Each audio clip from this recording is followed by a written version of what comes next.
out there. Hello out there. We're on the air. Bringing you the latest coverage from the 2024 MoPac Men's and Women's Club Playdowns presented by DoubleTakeout.com.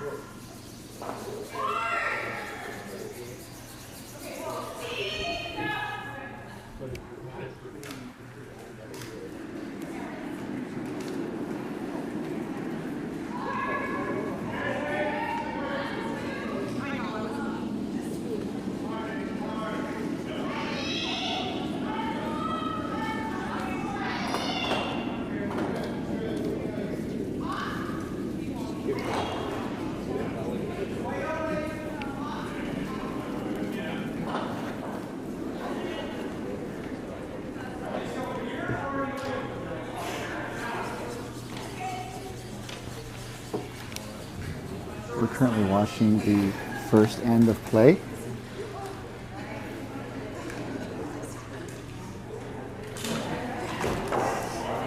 This is a contest between Team Blaske and Team Hashi. I think this is the first time I've seen them skipping at an event at this level.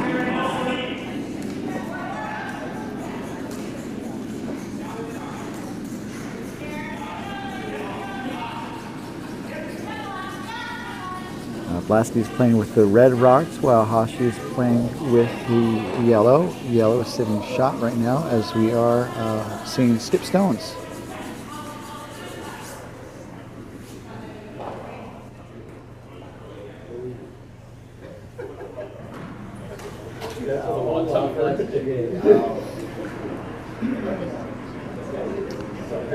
This is the next shot coming from player Blaske.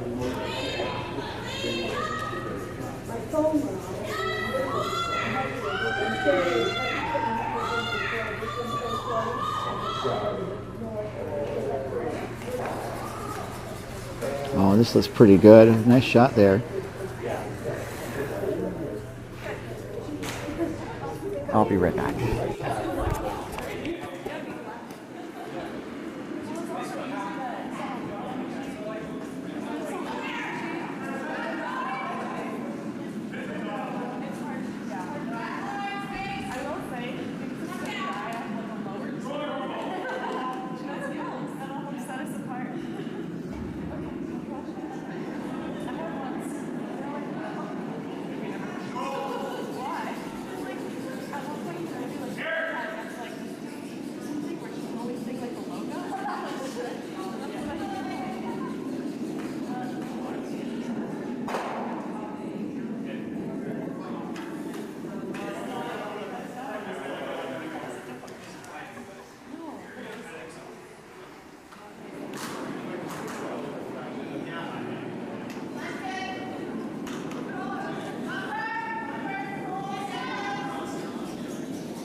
Alright, we're near the end of the first end here.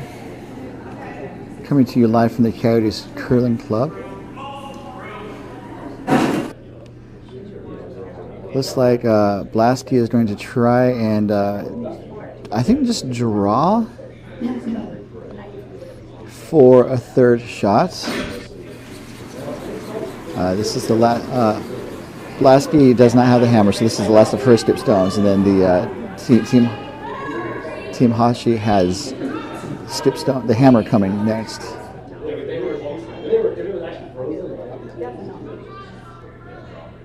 So they're just cleaning, just a draw. I think they wanted to maybe guard more, perhaps. And that is what they put up. It's a guard. They're sitting 2 under a lot of cover. There is a bit of perhaps a draw on the left side of the sheet from this view.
All right, the last shot's away here. End of the first end. They think they're trying to do the in-off, pardon me. Ooh. Just a bit unlucky there. And that appears to be a steal of 4. And Jasmine agrees to clear the ice. And we'll be back in just a moment when our coverage continues from the 2024 MoPac Women's Club Playdowns, coming to you live from the Coyotes Curling Club. Do we play next?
We're back underway here with the Club Playdowns coming to you from Coyotes, presented by DoubleTakeout.com. Looks like Blaske was able to do a takeout there.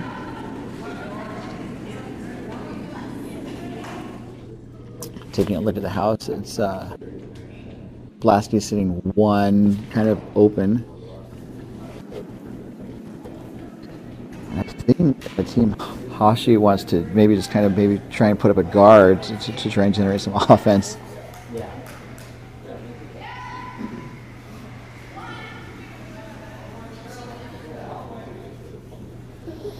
This one's going to be a little a mid guard more than a tight guard, but it will be something that they'll be able to use.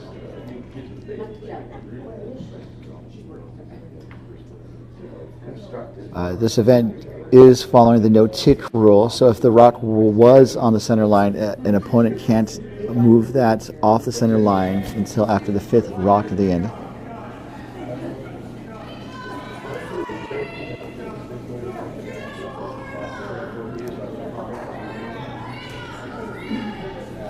I think Blaske is trying to draw around that guard that Hashi just put up. So they're just going to kind of block out the middle there. And now I think it's clearing time. So this is an interesting situation where Hashi is not calling the game at this point, and she's also not throwing 4th rocks. We'll learn more about that as we dig into the bios of the players in just a few moments. So I was able to tick one of the guards out of play, opens things up a little bit down the middle. We have 4 games on the ice. We have 3 women's games and 1 men's games. Is that the only place you can put those bowls? It's terrible. We can't see.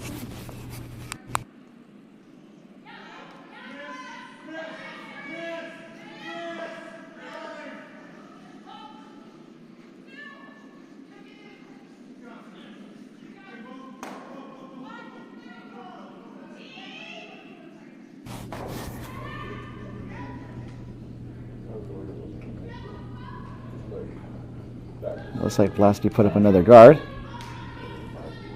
So some of the other games in action. On sheet 1, we have Team Juilliard taking on Team Aubrey. Sheet 2 features Team Walsh taking on Team Feldman from Wine Country. Sheet C is our feature sheet. And then sheet 4 is a men's game. It's Team Tate taking on Team Betts. Tate from Coyotes, Betts from Wine Country. Looks like they're going to try and clear some of these guards here. Going to make some contact. Ooh, or not.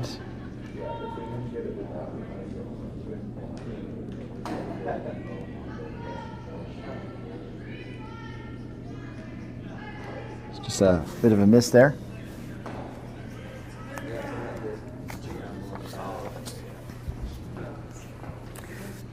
We'll try and get you score updates as we can, but in the meantime, if you want to check out bonspieler.com, they are our scoreboard host provider.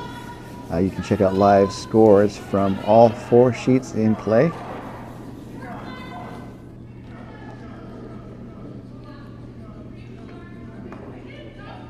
And looks like, I think Blaske is just going to put another rock high, maybe biting the top of the house or just guarding. And this is going to be full 12, or close enough to it.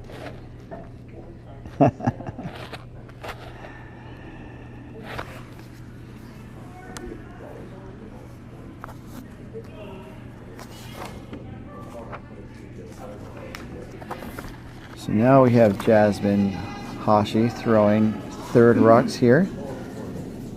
And again, I think just doing some cleanup.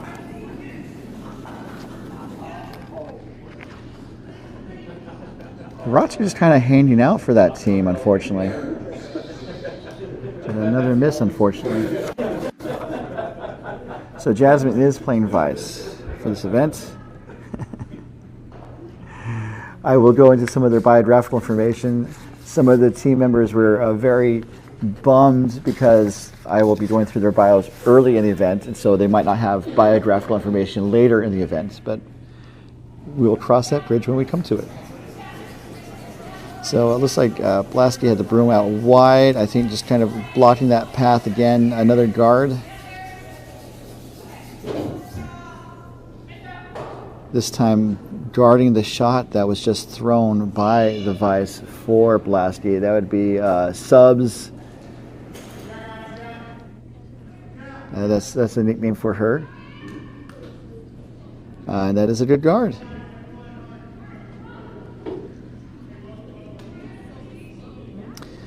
So, facing not a lot of great options to clear the middle to try and score some offense.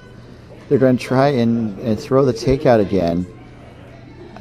There is draw paths to the button,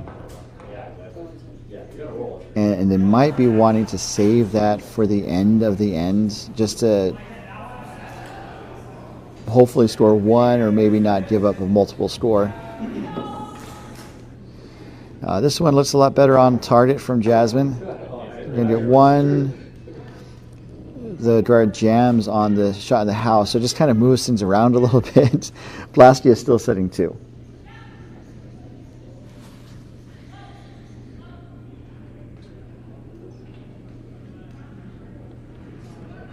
So they're lighting up their shots. So we have curling action starting yesterday. Started yesterday with a couple men's draws, and the ladies joined us this morning, and we will be going through Saturday with the men's event and concluding Sunday with the women.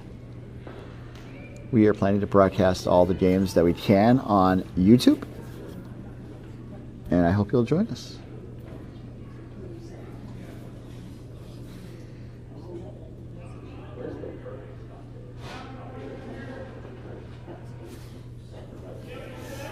So Blaske gets set in the hack. And I think just looking to clog up that front of the house some more. They might be trying to draw through the port. Yep.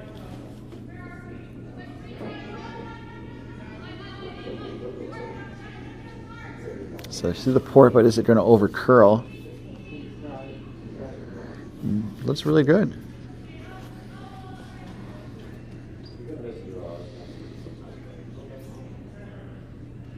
So we're now to skip stones for Team Hashi. And the skip for the team is Marin Gamboa. She's been curling for almost 16 years with Hollywood Curling. She's born and raised in LA. Works as an urban planner by day and plays roller derby with the LA Derby Dolls by night. So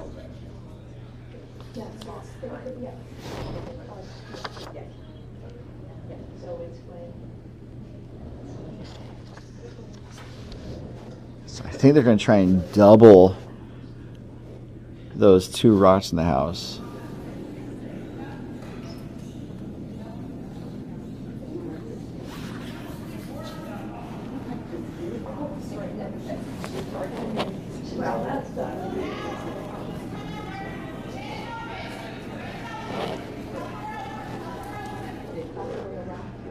I think they're trying to push this rock over a little bit. I don't know if it's going to make contact, and it does not. So another unfortunate miss there from Team Hashi. And as I mentioned, Hollywood, this is a team that is curling out of Hollywood Curling Club. This is a club-based event. These are all teams, 4 or 5 members. They all come from the same club. And the golden ticket for this event is an entry to the U.S. Club Nationals. And the golden ticket from U.S. Club Nationals is to the new North American Club Championship, which will pit the winners of the U.S. Club Nationals with the winners of the Canadian Club Championships that had just finished. So Blaske had seen what Team Hashi just threw, and they're going to try and take that shot away from their opponent.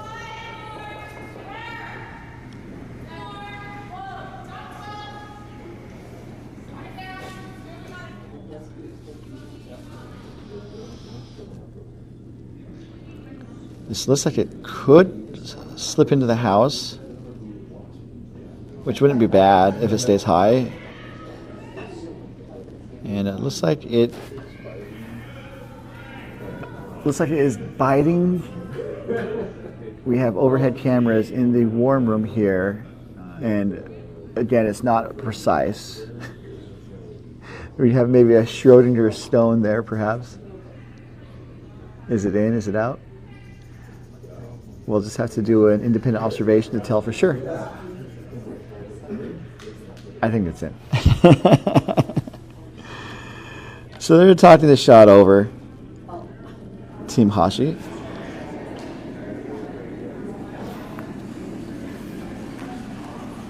And I'm curious about what they might be doing. I would think perhaps a wide draw just to cut them down, to cut the opponent down to one might be not a bad call. And that's what they're kind of looking at now.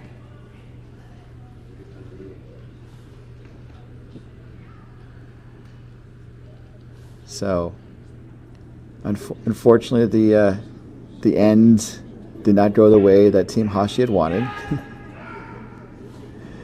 And so they're looking to draw just to only give up one.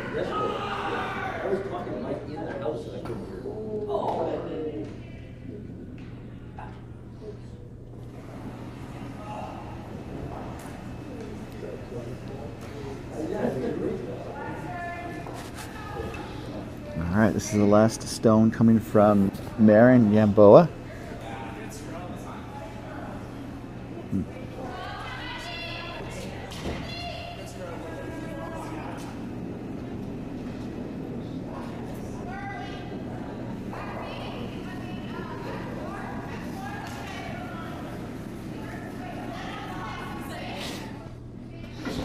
The line looks pretty good, but needs to sit down.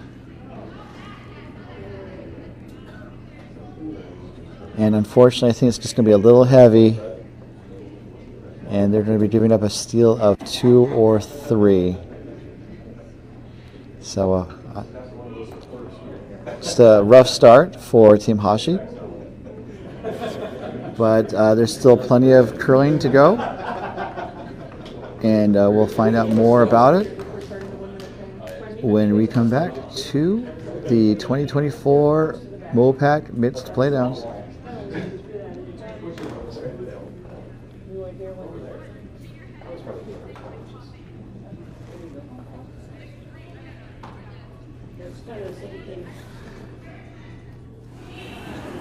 And the 2024 MoPac Men's and Women's Club Playdowns are brought to you by DoubleTakeout.com.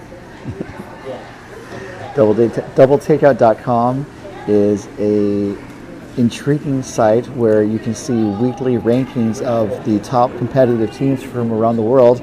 Each week during the competitive season, Ken Pomeroy will crunch the numbers and determine which teams are rising, which teams are falling based on a number of statistical elements. That's all on DoubleTakeout.com.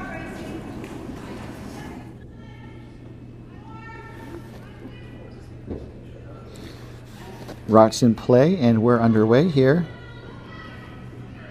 with the start of the third end.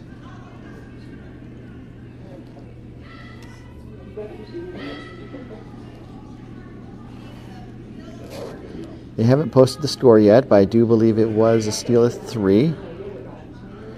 And looks like Team Blaske put up a really solid center guard. And again, the no-tick rule is in effect, so that center guard cannot be moved until the 5th rock of the end by the opposing team. The other team can move it if they want. The team that put the rock there can move it.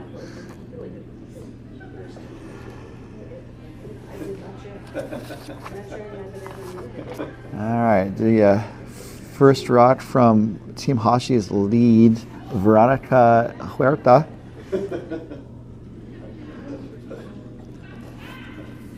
She's been curling for the last 2 years as a member of Hollywood Curling. She is a manager of infection prevention and control at a community hospital. And it looks like her control, she had her shot under control. They put up a center-ish guard.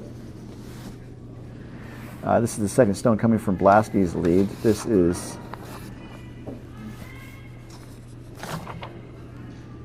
Christina Lugo.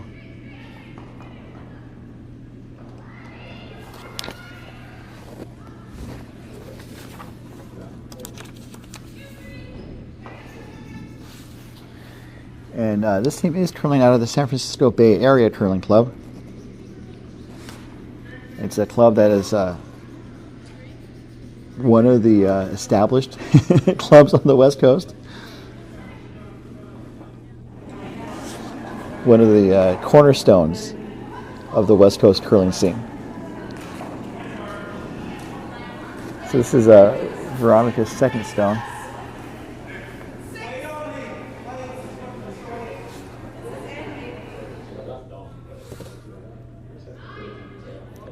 So it looks like they want to come into the house this time, but they need to make sure they get around the guard. It looks like it's going to crash, though. And it does spill the red into the house, and the yellow also kind of spills into the top 12. But now it gives Team Blaske a target to aim at, and Claire Blaske wastes no time putting the broom down for her second. That would be Kate Garfinkel. I guess her nickname is Guardfinkel. Although she is not throwing a guard with this shot. This looks like a nice moderate takeout weight as the Yellowstone goes out of play and the shooter rolls to the center. And so now there is there's a double setup for Team Hashi. This is for Hashi's second. And this is Jennifer Gamboa. She's been curling for 16 years with Hollywood, a trained pastry chef and a tea connoisseur.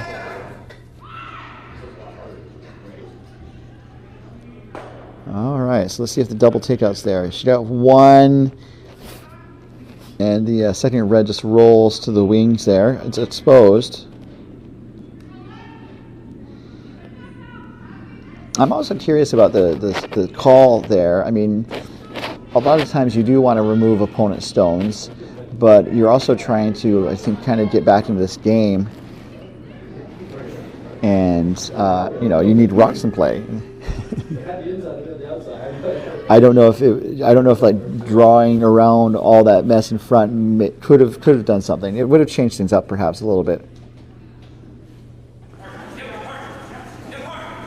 So this is Garfinkel's second shot here.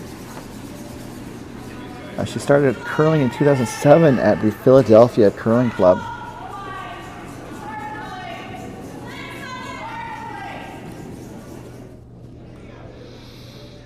And let's see if Garfinkel. All right, so it's not a guard. It's a slight raise. It does raise the red to the near the 4-foot ring. The 2-foot ring, no 4-foot. From one way you look at it, it's 2 feet, but that's by radius. If you do it by diameter, it's 4 feet.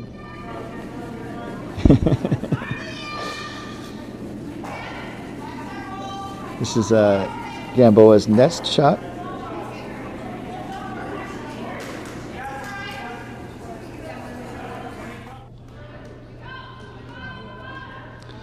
And so they just want to hit. I think they wanted to maybe roll under the guards in the center, but it just rolls a little wide.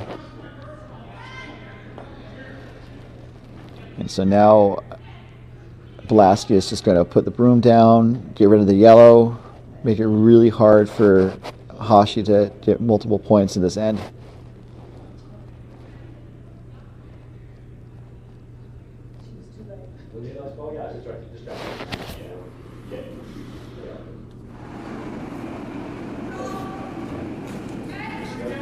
And this is the vice for Blaske. This is subs again. Thangandarai.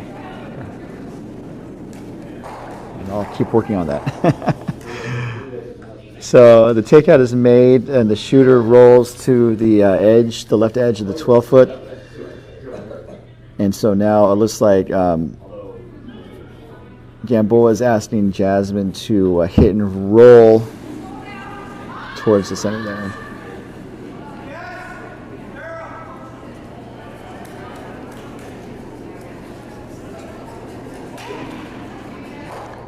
Sweepers are on it. Looks like it's really close. It might. Oh, it's over curling a little bit. And it over curled entirely, unfortunately.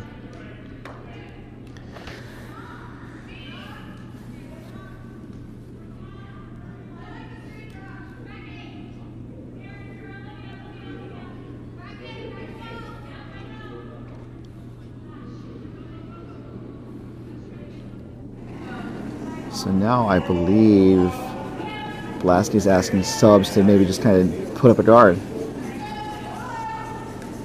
So going around the rings while we continue to keep an eye on our feature sheets. On sheet A, Team Juilliard from Coyotes was forced to 1 with a hammer. And Team Aubrey of Coyotes blanked the second end. And it looks like, oh, they drew around into the house for Blaske. Very interesting. Sheet B, a contest between Team Walsh from San Francisco taking on Team Feldman of Wine Country. Walsh started with a hammer, converted with 2 points. Feldman was forced to 1 in the second, and Walsh has the hammer in the third. Looking at the only men's game on the ice on sheet D, we have Team Tate from Coyotes converting the hammer in the first end with 2 points, and Betts responded with a 2 spot of their own in the second. And they are currently nearing the end of the third end. All those scores, of course, again, are on bondspieler.com.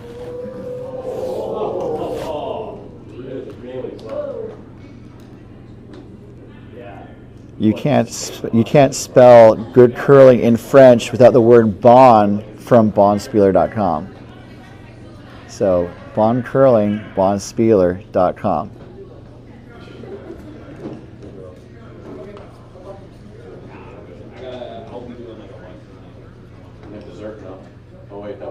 So it looks like Blaske is sitting 2 here as the skip goes down the ice to get ready to throw her first of 2 skip stones here in the third end. It is the third end.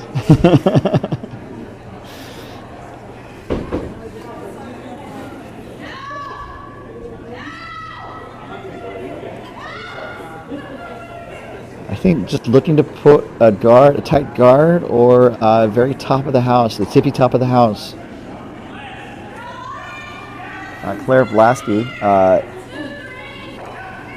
I think famously had not won a Bonspiel until this fall. It's a notable accomplishment, but also she had won Playdown championships before, which is a type of tournament. But congratulations to Blaske for her first Bonspiel win, and of course all the other successes that she's had to this point, including qualifying for mixed fours nationals last year. So the guard's just it's a little tight, so I think it does give Hashi and Marion Gamboa a path to the button. I think if they throw kind of a similar line to what Blaske just threw, they should be able to get to, I think, the top 4 foot fairly easily. Okay, the ice, it does appear to be pretty swingy, which is a technical term.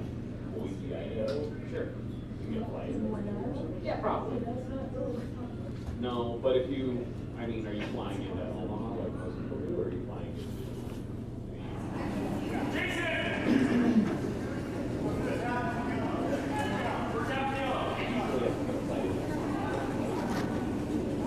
Looking to draw around all those center rocks.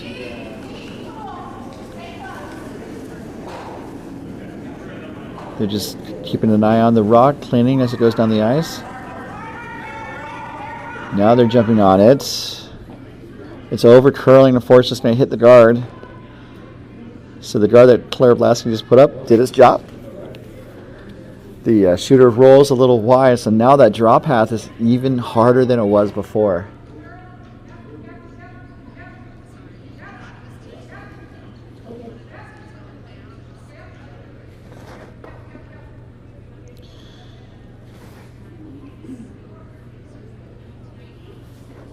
So just like Obi-Wan Kenobi in Star Wars, Team Blaske is holding the high ground here.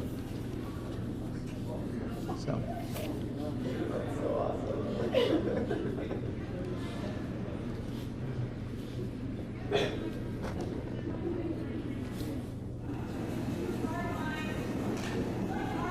Sitting 2 in the house, I think just looking to block off any possible path for Team Hashi to score.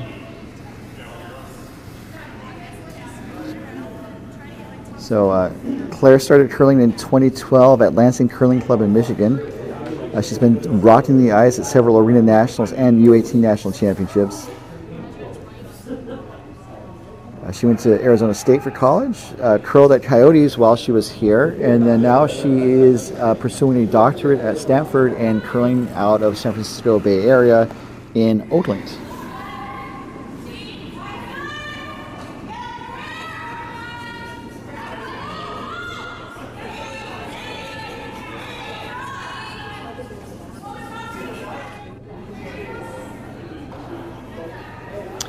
Looks like they're going to draw. I think it's going to be a little deeper than perhaps they wanted.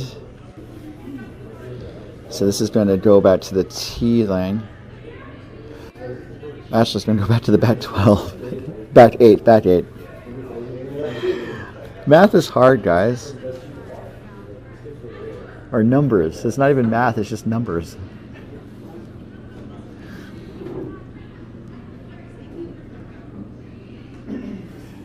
So that's perhaps, I think, a good shot because it's not something that Hashi can really use aside from like a backstop.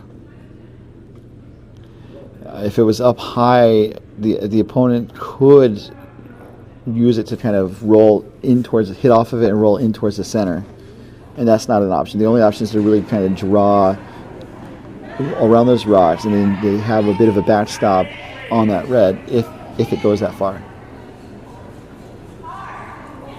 This is hanging out a little wide though, and a little heavy. And unfortunately, it's not going to sit down in time. And it's going to be another steal of 3 for Team Blaske.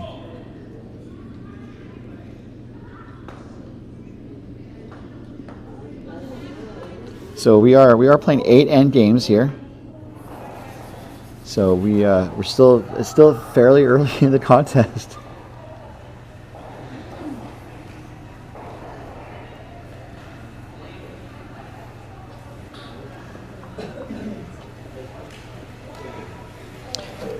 I'm not quite sure. I didn't hear during the team meeting if there was a minimum number of ends that they were asked to play. I think the goal is we want to see a spirited competition, but teams I think still have the option to resign if they feel the game is out of hand. At least that's what I've seen in past contests here at MoPac.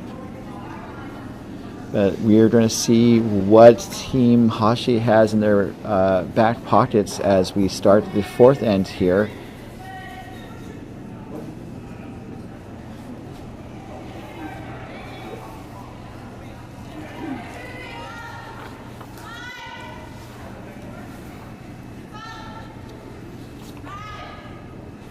So this is Christina's first shot.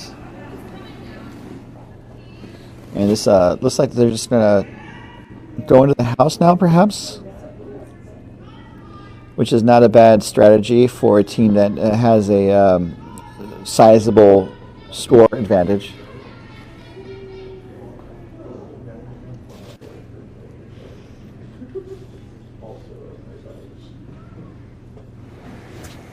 And I think Team Hashi's response is I think to maybe just kind of follow them down. Maybe tap the red back if they could. Or they're putting up a guard. They're putting up a guard.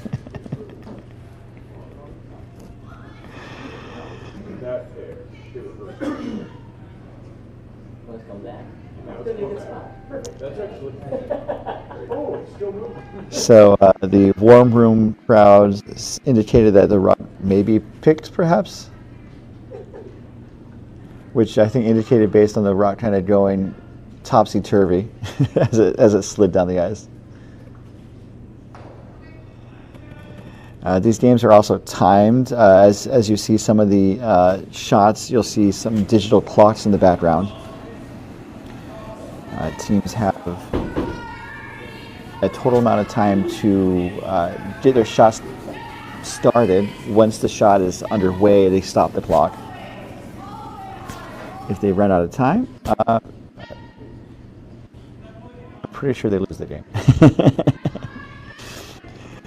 So Ludo puts up a tight center guard on the line.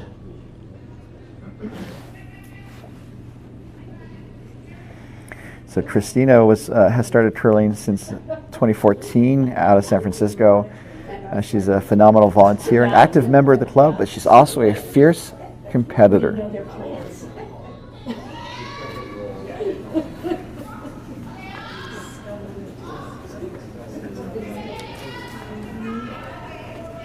So Veronica's net shot's underway.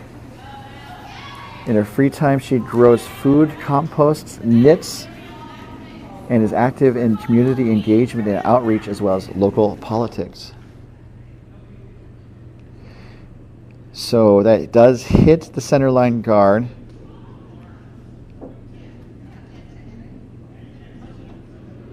I do believe that might be a 5-rock rule violation. They're talking it over, I believe. I think what would happen is that they reset the red rock, and that's what Blaske is doing now.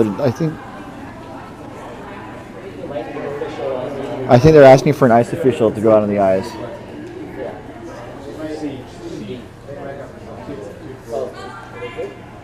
So I think they're close to finishing.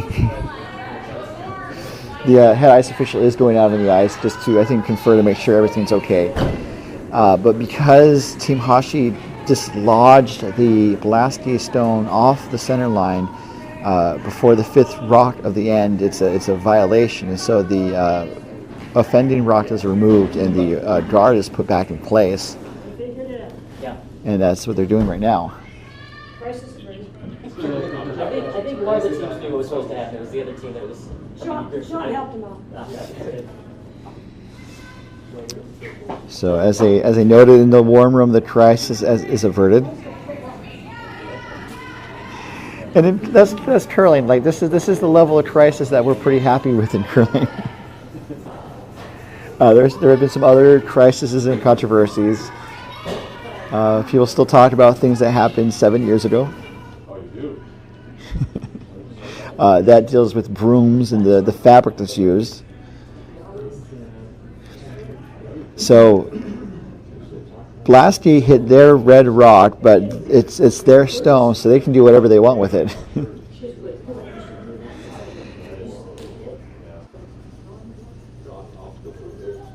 And so now I think they're asking for some cleanup.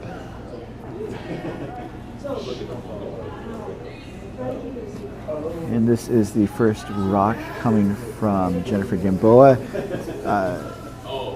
Her favorite time was when she worked at a Scottish tea shop in Glasgow. This looks pretty good to get at least one. Oh, it wrecks on the guard. And the shooter's going to roll out of play. So it did hit the red guard again, but this was beyond the 5th rock to the end, so people can do whatever they want after the 5th rock to the end. Within reason. Within the bounds of the rules.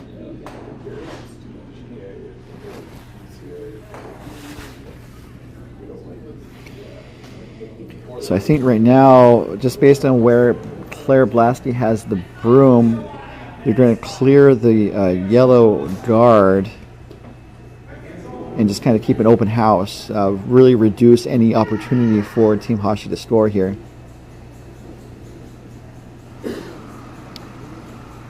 Sweepers, I think, are sweeping trying to get curl a little bit more, just to peel that guard out of the way. Guard is gone, and the shooter rolls to the center. I think a pretty solid outcome.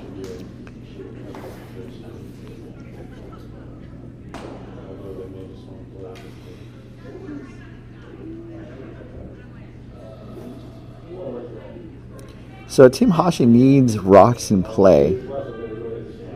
I mean, it can be a good strategy to get rid of the opponent's stones, or move them out of the way.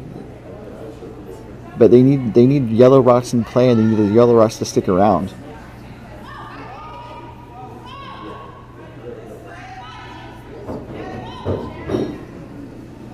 This rock looks a little wide. They're trying to coach it over. It's going to make contact. And it's going to jam slightly on the red in the back. And the shooter's going to roll wide to the right edge of the 8-foot.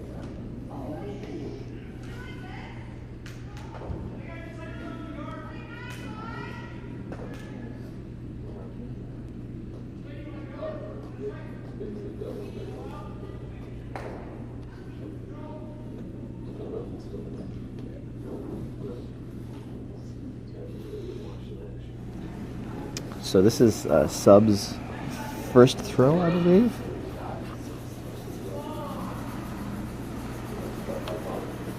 And just going to clear that yellow rock that's in the house. It barely makes contact, but it was solid enough to get rid of the yellow stone. So now Blaske is sitting 2 in the house. I think 3 actually, depending on how close that top red is. And in order to score, all you have to do is touch the house to possibly score, and outcount your opponent's stones. So Jasmine's shot's coming down the way.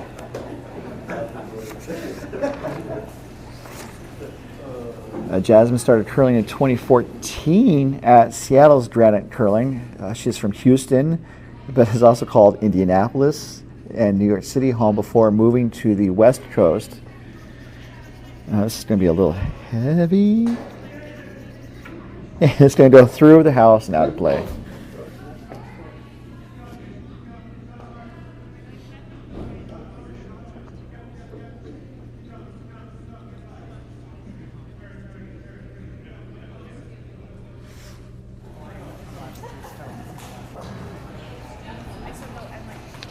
So, Subs hails from Calgary, but she's now bringing her boundless energy and competitive spirit to the San Francisco Bay Area Curling Club. She clinched the 2021-22 Alberta Under 21 Mixed Doubles Provincial Championship. So some good experience there, and this rock draws around the center guard and settles into the back 4. And this provides something for Team Hashi to draw to.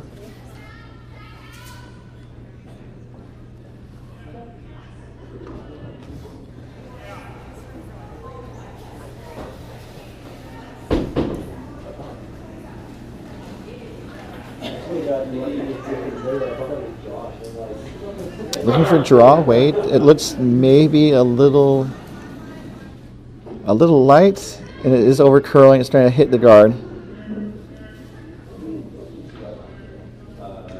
So if the weight was if she had just a little bit more weight, a little bit more energy, it may have gotten around that guard.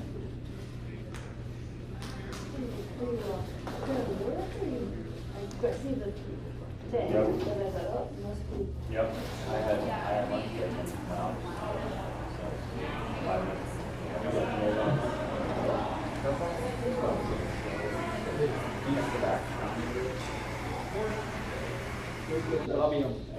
I'll be here tonight for like the probably like 5 o'clock and 8:30 draw.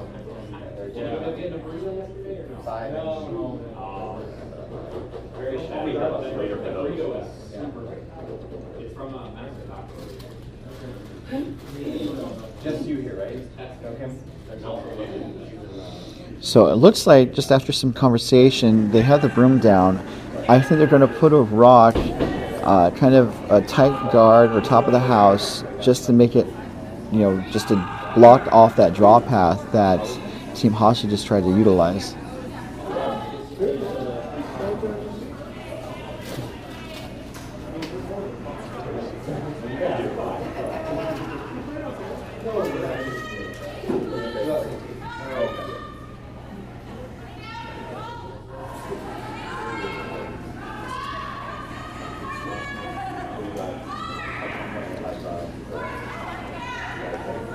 So it's going to get around the guard.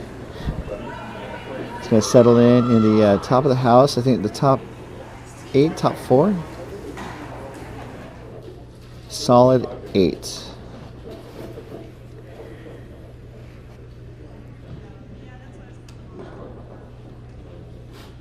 And a bit of a high five there from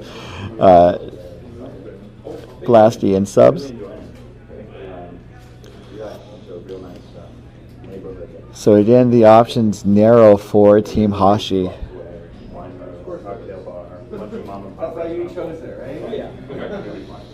I think there's a port now, and I think they're going to try and draw through the port.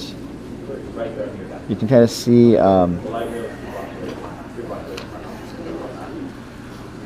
Marin.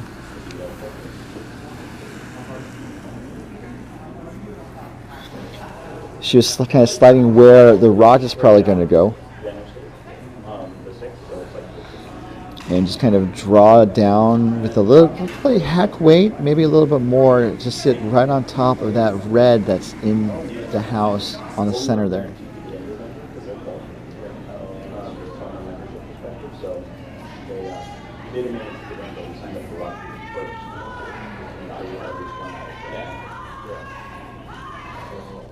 Is it going to be through the port? I don't think it's going to make it. It does open things up a little bit though. And I bet Blaske is going to block that path. And she has the broom down kind of where she wants to put it. And then she indicated where she wants to start. So people who don't curl, you don't put the broom down where you want the stone to end up. You maybe kind of indicate where you want the stone to end up, but you give your person throwing the rock a target to where they should start at, and then they give the stone a rotation when they let go. They either give it a clockwise or a counterclockwise spin, and it's going to spin in place where they want it to end up. And so in this case, they're going to start out going to the left here, and then the rock is going to move back towards the right and hopefully end up closer to the center. And they just need a guard. They're sitting 4 or 5. This looks to be a little heavy. So it's going to come in to the house. Okay. So it does add another counter for Team Blaske. But the goal of a guard was missed. And it also kind of shows a path for Team Hashi to throw to score hopefully 1 in this end.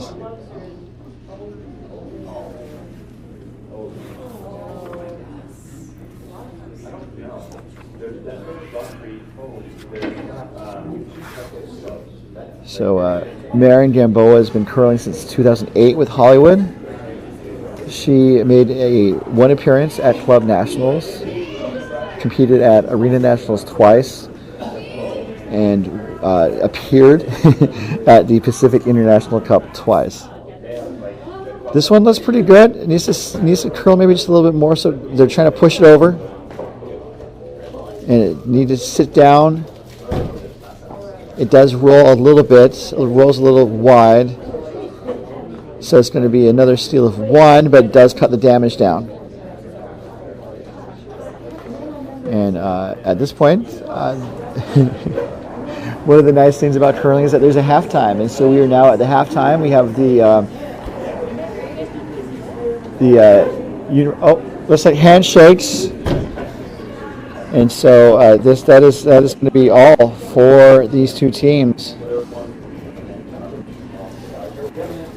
So make the final 11 for Blaske and Team Hashi 0. We're going to be back on the sheets at 1:30.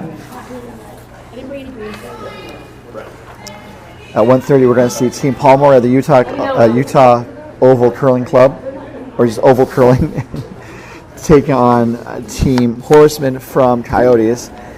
And that is going to be the matchup at 1:30.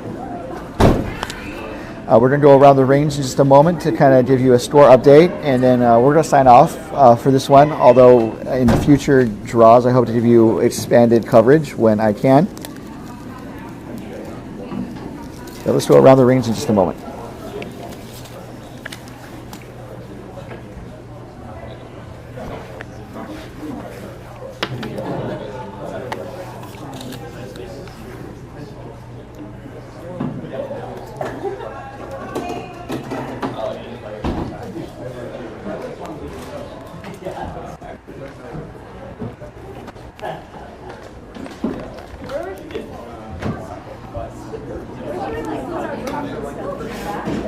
So going around the rings before we sign off from this broadcast.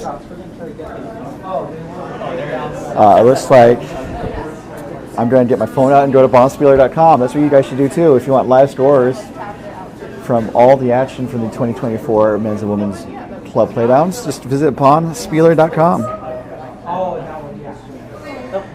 So on sheet A, again, it's Team Juilliard from Coyotes taking on Team Aubrey from Coyotes, a women's game. It's a close battle. Juilliard's up 2-1 at the break. And on sheet B, it looks like they are at their halftime break. They didn't post the score, but after 3, it was Team Walsh from San Francisco up 3-1 over Team Feldman from Wine Country. Sheet C, again, was Team Blaske defeating Team Hashi from Hollywood. And on sheet D, it looks like they are also on the break there. No score posted. I can ask them, though. Hey, what was the score of the last end? We got 2. You got 2? Yeah. Okay, great. So 7-2? Yeah. All right, thank you, guys. All right, so we have Team Tate from Coyotes taking on Team Betts from Wine Country. Team Tate just put up 2 in the 4th, so they are currently leading 7-2. So, again, if you want to keep up with the scores, just visit bonspieler.com. And then we'll be with you throughout the weekends on the MoPac YouTube channel. And just again, a friendly reminder that this is the 2024 MoPac mixed playdowns. Not mixed, it's men's and women's club playdowns. Presented by doubletakeout.com. Each week, again, Ken Pomeroy crunches the numbers and ranks teams from around the world to see how they fare against each other, different factors. He's also launched a Substack newsletter, so he shares his insights and how he analyzes these situations and sees how these teams might prevail based on their past performance against similar teams. That's all on doubletakeout.com and doubletakeout.com's new Substack newsletter. So for now, that's going to do it for us here at the Coyotes Curling Club. This has been your host, Ryan Olson. Again, I'll see you at 1:30 this afternoon to see 2 great men's teams take on, face off against each other. And I'll see you then. Until this rock stops. And then you will start yellow.